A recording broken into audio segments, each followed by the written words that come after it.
नमस्कार दोस्तों, आज हम स्टार्ट करेंगे 10th क्लास का चैप्टर नंबर 1 जो कि है हमारा वास्तविक संख्याएं। वैसे तो वास्तविक संख्याएं आपने 9th में पढ़ा है और 8th में पढ़ा है, लेकिन जो 8th का पार्ट है और उसके बाद जो हमने 9th में पढ़ा है, 9th से जो आगे पार्ट है इसका वास्तविक संख्याएं का, वो हम आज स्टार्ट करेंगे, जो कि हमारा 10th क्लास का चैप्टर नंबर 1 है। थोड़ा हम 9th का पहले रिवाइज कर लेते हैं, उसके बाद हम आगे बढ़ेंगे। देखिए, सबसे पहले हम थोड़ा संख्याओं के बारे में समझेंगे। संख्या होती क्या है और कौन कौन सी संख्याएं हैं जो हम पिछली कक्षाओं में पढ़ चुके हैं। हम जो स्टार्ट करेंगे वो एनसीईआरटी की बुक करेंगे, और एनसीईआरटी की बुक ख़त्म होने के बाद हम जो हमारी मधुर गुप्ता की बुक होती है उसके भी सारे क्वेश्चन आंसर सॉल्व करेंगे। ठीक है, आइए स्टार्ट करते हैं। देखिए, 9th क्लास में आपने पढ़ा होगा प्राकृतिक संख्याएं। प्राकृतिक संख्या किन्हें बोलते हैं?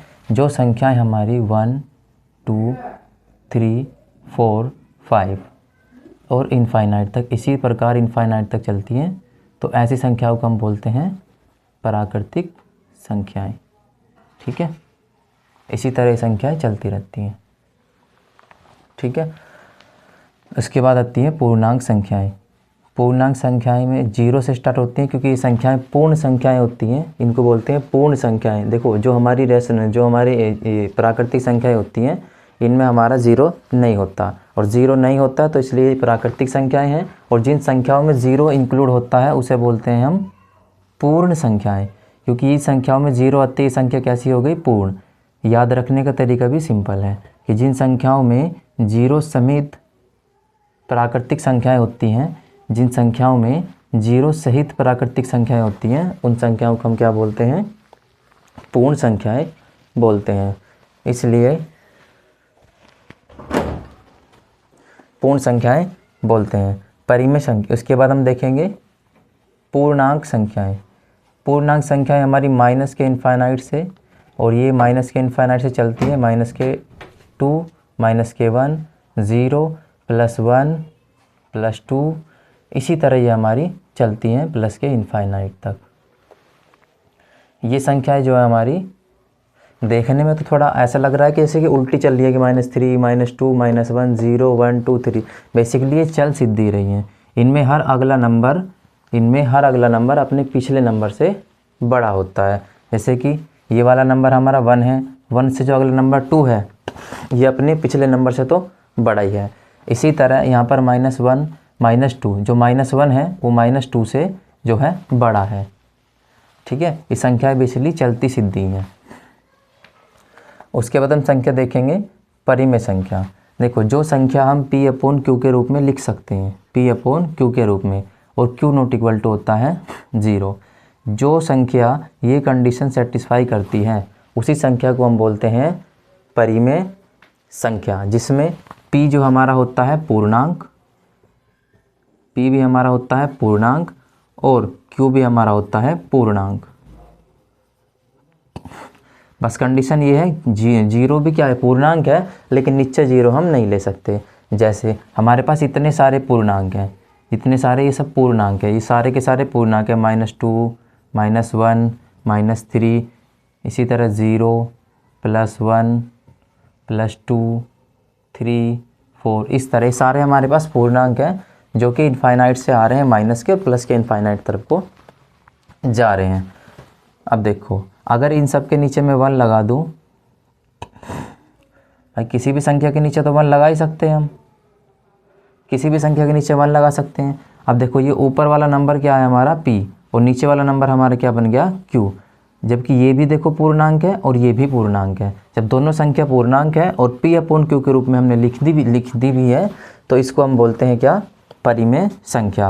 यानी ऐसा हम बोल सकते हैं कि जितने भी पूर्णांक होते हैं सारे परिमेय संख्या होती हैं, लेकिन कंडीशन ये है कि Q not equal to 0। Q 0 नहीं ले सकते। ऐसा नहीं है कि 0 जो है वो परिमेय संख्या नहीं है, ऐसा बिल्कुल नहीं है।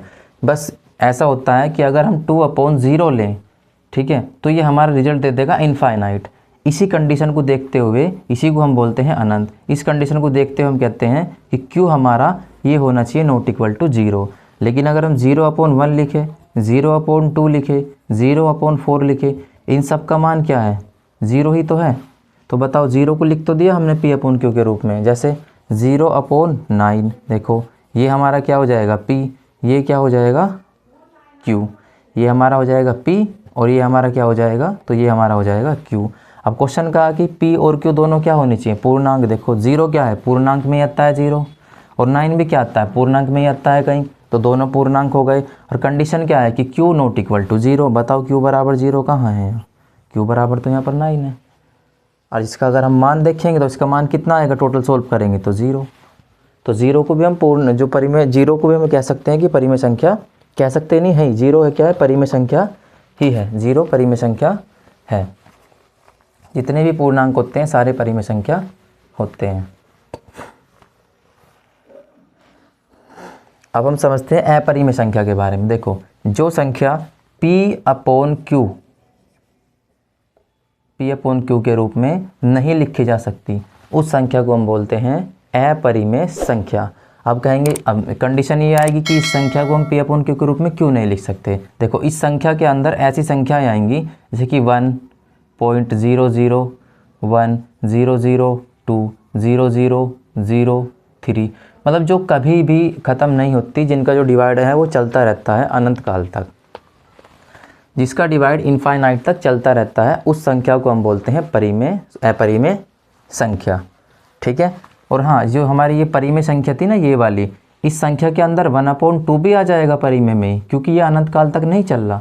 अगर ये अनंत काल तक नहीं चल रहा तो इसको हम लिख सकते हैं 1/, इसके नीचे क्या लिखेंगे, पॉइंट हटा देंगे तो यहाँ पर 0 लगाएंगे, जिसको हम काटेंगे 2 से 6 बार में और 2 से काटेंगे 5 बार में। देखो P अपॉन Q आ गया और दोनों के दोनों पूर्णांक, Q बराबर 0 भी नहीं है। तो जिस संख्या, जो संख्या पॉइंट में है और वो अनंत काल तक नहीं जा रही, अनंत तक नहीं जा रही, तो उसको भी हम बोलते हैं परिमेय संख्या। लेकिन जिन संख्या का कोई अंत ही नहीं है, पॉइंट के बाद, दशमलव के बाद चलती जाएगी, उस संख्या को हम P अपॉन Q के रूप में नहीं लिख सकते। और नहीं लिख सकते तो इसीलिए हमारी ये संख्या हो जाएगी अपरिमेय संख्या। देखो जैसे कि 22/7 है, 22/7 बताओ परिमेय है या अपरिमेय। अब कुछ बच्चों को लगेगा कि पाई का मान तो 22/7 होता है, लेकिन पाई का मान 22/7 नहीं होता, पाई का लगभग मान 22/7 होता है, क्योंकि पाई जो है ये एक अपरिमेय संख्या है, अपरिमेय। और जबकि ये जो है एक परिमेय संख्या है, एक परिमेय संख्या है। अब बताओ, जब ये पाई एक अपरिमेय संख्या है और इसका जो मान हम यूज़ करते हैं वो परिमेय संख्या है, तो ऐसे कैसे पॉसिबल है कि ये पाई का ही मान है।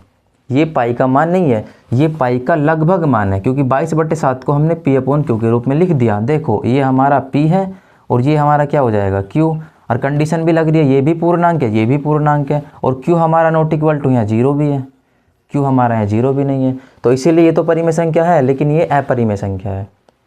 अब कहोगे कि कैसे, देखो क्योंकि पाई का जो हम ये मान यूज़ करते हैं, सपोज करो कि हमने ये लिखा 9.9, तो इसको मैं लगभग में तो 10 लिख सकता हूँ ना, है कि नहीं, लगभग में 10 लिखा जा सकता है ये।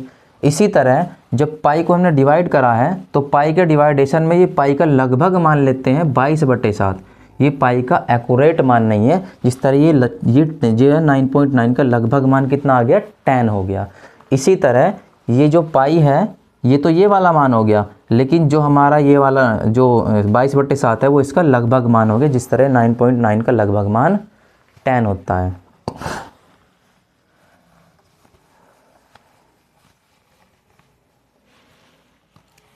समझ में आ गया होगा। अब हम स्टार्ट करेंगे, परिमेय संख्या अपरिमेय संख्या हो गया। अब हम देखते हैं वास्तविक संख्याएं।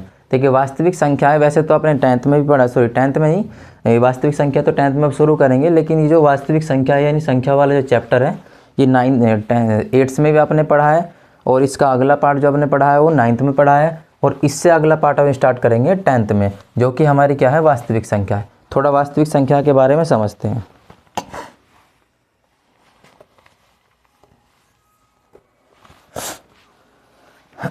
देखिए जितने भी नंबर है इसको हम n से दिखाते हैं, जो प्राकृतिक संख्या है, और जो पूर्णांक संख्या है इसको w से दिखाते हैं, जो पूर्णांक है उसको z से दिखाते हैं, जो परिमेय है उसको q से दिखाएंगे, और जो अपरिमेय है दिखाते हैं उसको भी q से, लेकिन उसके ऊपर छोटा सा c लगा देते हैं।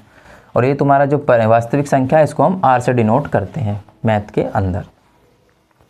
देखो जितने भी ये नंबर हैं सारे के सारे, जितने अब तक हमने पढ़े, जो हमने पढ़ा है प्राकृतिक संख्या, पूर्ण संख्या, पूर्णांक संख्या, अपरिमेय संख्या, अपरिमेय संख्या, वे सारे के सारे नंबर वास्तविक संख्या के अंदर आते हैं। इन सारी संख्याओं को मिलाकर जो एक सेट बनता है, उस सेट को हम बोलते हैं रियल नंबर यानी वास्तविक संख्याएं। और यही हमारा चैप्टर है आपका 10th क्लास का, जिसमें पहला टॉपिक है यूक्लिड विभाजन प्रमेय का। तो हम यूक्लिड विभाजन प्रमेय का समझेंगे। इसमें जो संख्या हमें समझनी थी बस यही था कि जितनी ये सारी संख्याएं होती हैं, ये सारी संख्याएं हमारी वास्तविक संख्या के अंतर्गत आती हैं। कहने का मतलब ये है कि वास्तविक संख्याओं में इनमें से हम सभी संख्याओं को पढ़ेंगे, रूट वाली भी, बिना रूट वाली भी। और एक बात और बतानी है कि जो हम अपरिमेय संख्या है वो √3, √2, √5, मतलब अपरिमेय संख्या वे वाली संख्या भी होती हैं जो रूट से प्रॉपर बाहर नहीं निकलती, पूरी बाहर नहीं निकल सकती। उन संख्याओं को भी हम बोलते हैं अपरिमेय संख्या। अब कहोगे कि √3 है तो √3 के नीचे भी 1 लगा दो, लो हो गया परिमेय संख्या, कि ये हो गया P और ये हो गया Q, और यहाँ पर कंडीशन भी है Q ≠ 0 भी है। बताओ बोल सकते हैं कि नहीं ऐसा कुछ बच्चे?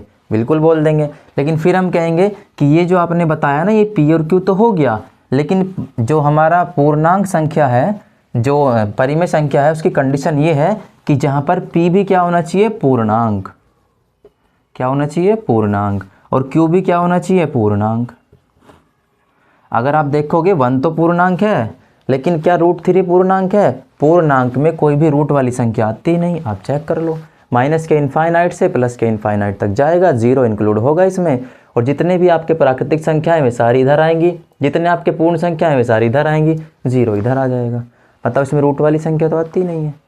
इसीलिए इसके नीचे आप 1 लगा लो, नो डाउट, कोई दिक्कत नहीं है। लेकिन 1 लगाने के बाद भी हमारी अपरिमेय ही रहेगी, क्योंकि जब हम इसको रूट तोड़ते हैं तो इसका रूट जो रूट आता है वो हमारा पॉइंट के अनंत बाद तक चलता रहता है, वो सोल्व नहीं होता। इसीलिए हम इसको P/Q के रूप में नहीं लिख सकते। तो इसीलिए हमारी क्या हो जाएगी? अपरिमेय संख्या। और ये रूट वाली, पॉइंट वाली, अपॉन वाली, बटे वाली सारी संख्याओं को हम पढ़ते हैं रियल नंबर में। इन सारी संख्याओं का जो सेट बनता है, उस सेट को हम बोलते हैं वास्तविक संख्याएं। तो चलिए अब हम 10th क्लास का जो पहला टॉपिक है NCERT में, वो स्टार्ट करते हैं।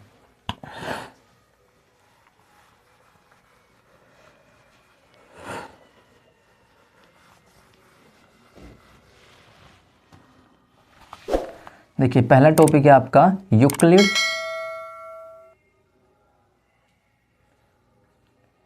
यूक्लिड विभाजन प्रमेय का।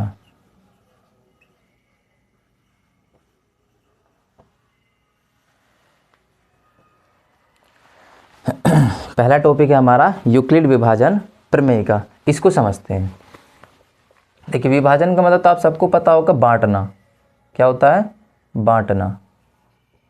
और ये प्रमेय यूक्लिड जी ने दिया था, इसीलिए इसका क्या नाम, इसका नाम रखा गया यूक्लिड विभाजन प्रमेय का। जो हमारे गणितज्ञ थे यूक्लिड जी, उन्होंने इस प्रमेय जो हमारी प्रमेय का है इसको सिद्ध करा था। देखो प्रमेय का एक होता है प्रमेय का, और तुम्हारा एक होता है प्रमेय। प्रमेय का क्या है? प्रमेय का एक तरीका है चीज़ों को सिद्ध करने का, प्रमेय का जो है तरीका है सिद्ध करने का। लेकिन जो हमारा प्रमेय है वो सिद्ध करा हुआ कथन है, जिसको हम और क्वेश्चनों में यूज़ करते हैं, और क्वेश्चनों का मान निकालने के लिए। इन दोनों में यही अंतर होता है।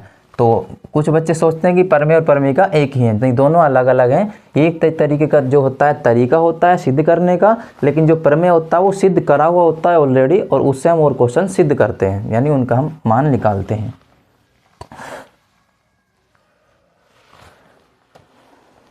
देखो इसकी जो थ्योरी दी हुई है किताब में, वो मैं यहाँ पे लिख देता हूँ, उसके बाद आपको समझाऊंगा।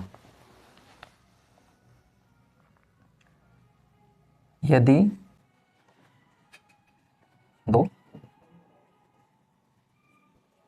धनात्मक पूर्णांक A और B दिए होने पर, यदि दो धनात्मक पूर्णांक A और B दिए होने पर ऐसी अद्वितीय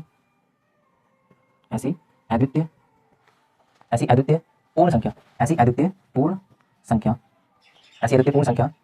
Q और R विद्यमान है कि A बराबर B × Q + R। इसको थोड़ा सा लिखते हैं कि ए बराबर B into Q plus R. और यहाँ पर क्या कंडीशन है, यहाँ पर कंडीशन ये है कि जो आपका ये रिमाइंडर यानी आर होता है ये आपका ज़ीरो भी हो सकता है, ज़ीरो से बड़ा भी हो सकता है, लेकिन सदैव ये बी से छोटा रहेगा। समझ गए? इस चीज़ को हम ऐसे लिखते हैं कि जो हमारा ये आर है या तो ज़ीरो से बड़ा है और ज़ीरो के बराबर है, ठीक है। और इस चीज़ को ऐसे भी लिखते हैं कि आर जो है बी से हमेशा छोटा होगा। आप इसको अलग अलग भी लिख सकते हैं और इसको एक साथ कंबाइन करके ऐसे भी लिख सकते हैं, उसमें कोई दिक्कत नहीं है। अब देखो इस चीज़ को समझने के लिए सबसे पहले देखो कहा कि यदि दो धनात्मक पूर्णांक a और b, चलो दो धनात्मक पूर्णांक a और b ले लेते हैं। जैसे कि मैंने ले लिया, एक तो ले लिया मैंने 6 और एक मैंने ले लिया मान के चलो 5 नहीं लेते, एक सपोज करो 18 ले लेते 15 ले लेते हैं, यानी एक हमने 6 ले लिया और एक हमने ले लिया 15। इनका अगर हम डिवाइड लगाएं तो डिवाइड करते हैं इसको, 6 2 जा 12 यानी 6 दूनी 12, 12 अपॉन कितना हो जाएगा ये 3 बचेगा, ठीक है। और अगर यहीं पर हम एक और लें,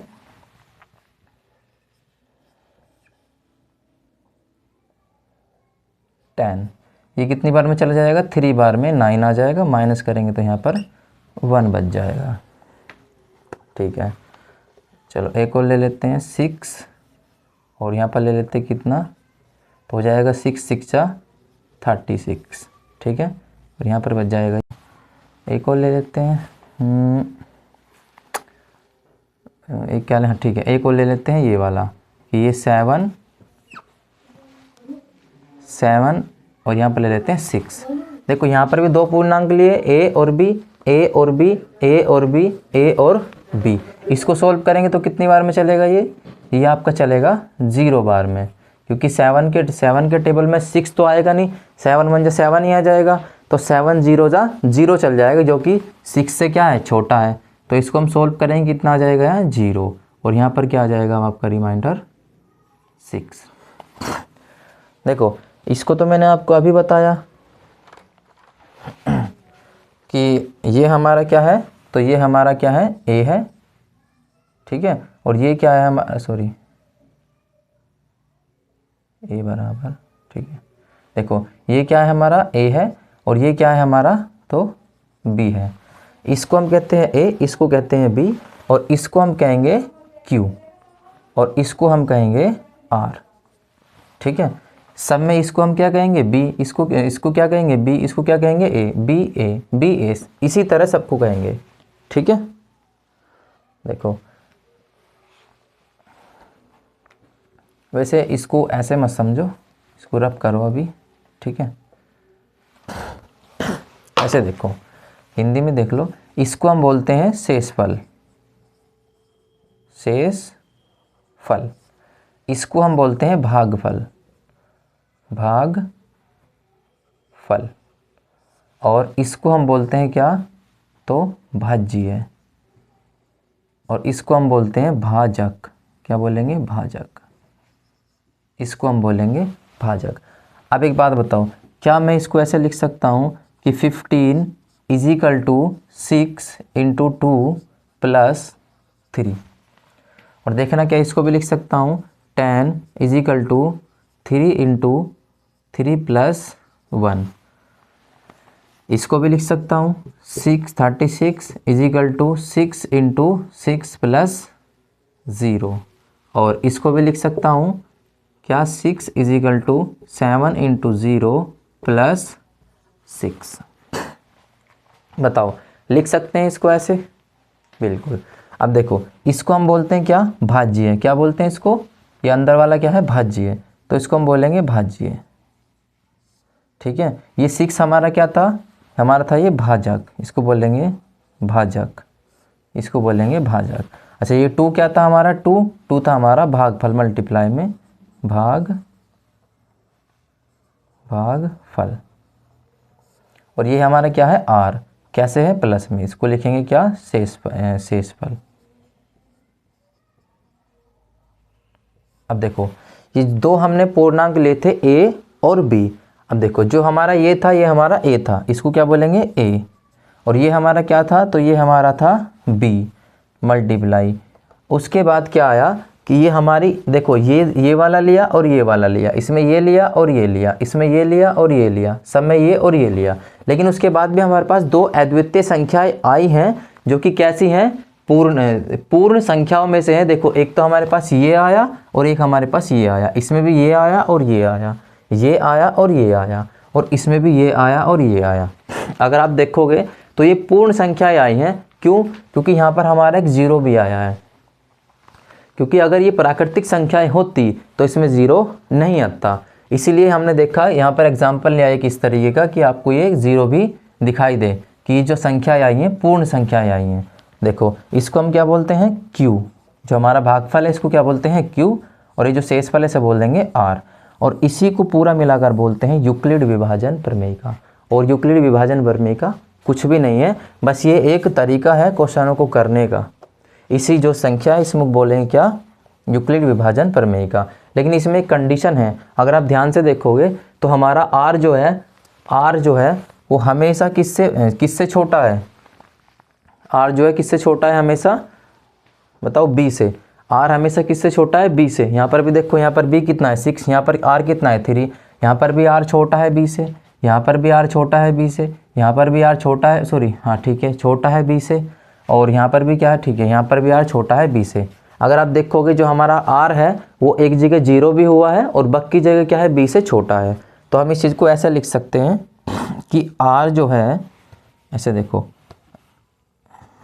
R जो है जीरो भी हो सकता है, ठीक है, R जो है हमारा जीरो भी हो सकता है, और R हमेशा क्या रहेगा, छोटा रहेगा B से। R हमेशा छोटा रहेगा B से और वो जीरो भी हो सकता है। और इसी कंडीशन को अगर एक साथ कंबाइन करें तो ये दिखा रखा है कि दोनों कंडीशन R के साथ है तो R लिया, इस साइड जीरो लिया, जीरो से हमेशा क्या रहेगा, ये या तो जीरो के बराबर रहेगा R या जीरो से बड़ा रहेगा। जीरो से छोटा आपने कभी देखा है R कभी निगेटिव हो ही नहीं सकता, और R जब नेगेटिव हो नहीं सकता तो वो जीरो से क्या रहेगा, हमेशा छोटा। तो R देखो जीरो से तो हमेशा क्या है, सॉरी जीरो से बड़ा, R क्या रहेगा, जीरो से बड़ा या फिर रहेगा जीरो। यहाँ पर देखो जीरो भी है और बाकी सब क्या है, जीरो से बड़े।